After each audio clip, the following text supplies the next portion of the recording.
Something must have given her presence away. There was a low sound, alarm or discovery inside the room, the scrape of a boot against the concrete floor. She pushed the door open with her free hand and flicked the light switch in the same movement, looking for her target. The sight spell adapted her sight automatically as the electric lights came on. There, by the shelves, a dark-clad figure with a hand raised against the sudden light. The hand was gloved and covered in a sticky spell of some kind. Arrow did not pause, flinging the hold spell across the space, the silver growing in size and intensity. It struck its target, a bright web cascading over the figure, tangling arms and legs, the intruder toppling to the ground in their struggle to escape. Behind the door, something moved. Another figure. A second intruder. Arrow ducked, rolled on the hard concrete, and came to her feet, lips moving, another hold spell forming in her hand.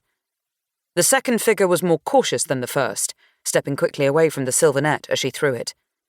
The spell fizzed, fading to nothing on the floor.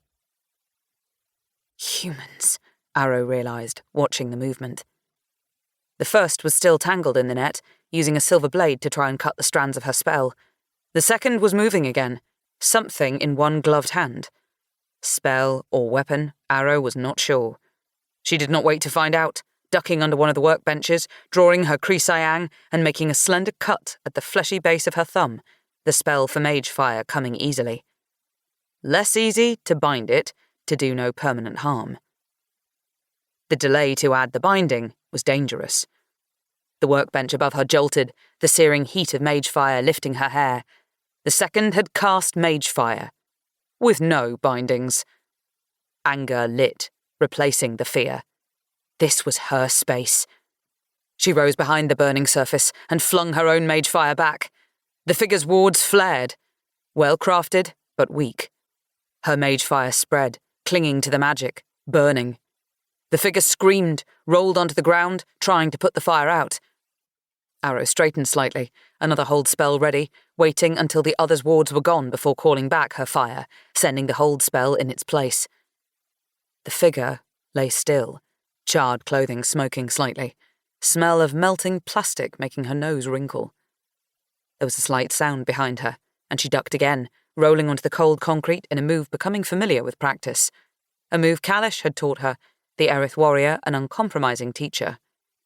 Arrow wished Kalish was here now, with her cadre.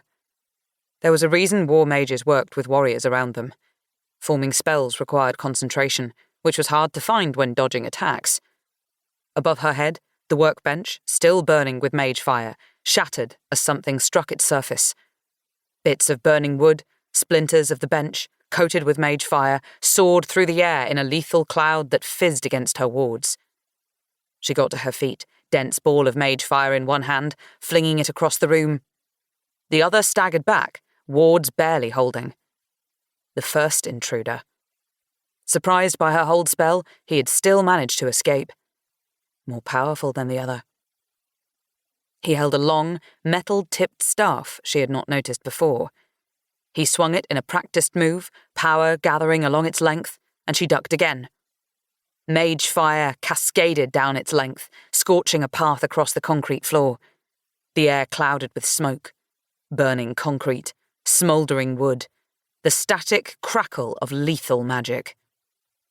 The floor was melting under her feet, mage fire burrowing through the whole surface.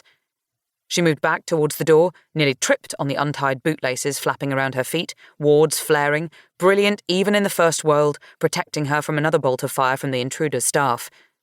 She made another cut with the Kree-Sayang, needing more power, and poured it into another hold spell, one that would stick to the intruder's wards. Even as she flung it across the space, she realized she was too late. The intruder had decided to leave.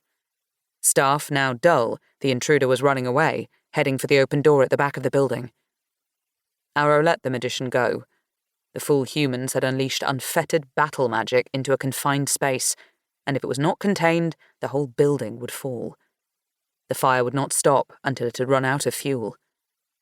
She set aside the first world, diving into the second to unpick the spells that kept the fire burning.